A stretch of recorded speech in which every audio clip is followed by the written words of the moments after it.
ರಾಜ್ಯಸಭೆ 4 ಸ್ಥಾನಗಳಿಗೆ ಶಾಸಕರ ವೋಟಿಂಗ್. ವಿಧಾನಸೌಧದ ಕೊಠಡಿ 106ರಲ್ಲಿ ಮತದಾನ.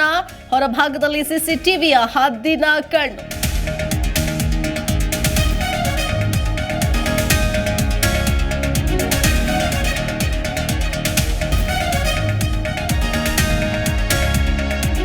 ಮತದಾನಕ್ಕೆ ಕಾಂಗ್ರೆಸ್ ಶಾಸಕರು ಎಂಟ್ರಿ. ವಿಧಾನಸೌಧಕ್ಕೆ 3 ಬಸ್ನಲ್ಲಿ ಬಂದರು ಎಂಎಲ್ಎಗಳು. ಸಿಎಂ ಮುಂದಾಳತ್ವದಲ್ಲಿ ಕೈ ನಾಯಕರ ಮತದಾನ.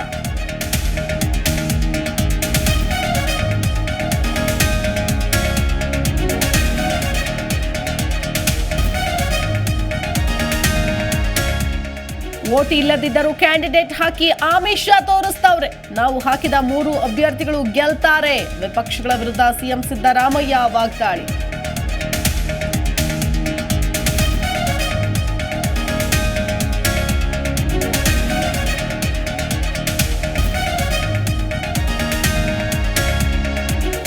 ಕಾಂಗ್ರೆಸ್ ಹೇಳಿದಂತೆ ಕೊಂಡುಕೊಳ್ಳೋ ಮತ ಕೇಳಿಲ್ಲ. ಪ್ರತಿಯೊಬ್ಬರ ಬಳಿಯೂ ವಿಶ್ವಾಸ ಮತ ಕೇಳಿದ್ದೇನೆ. ಎನ್ಡಿಎ ಅಭ್ಯರ್ಥಿ ಕುಪೇಂದ್ರ ರೆಡ್ಡಿ ವಿಶ್ವಾಸದ ಮಾತು.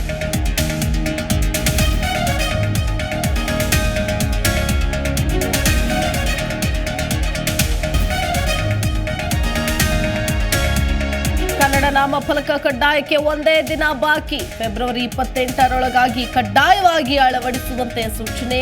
ಬಿಬಿಎಂಪಿ ಅಧಿಕಾರಿಗಳಿಂದ ಕಟ್ಟುನಿಟ್ಟಿನ ಕ್ರಮ.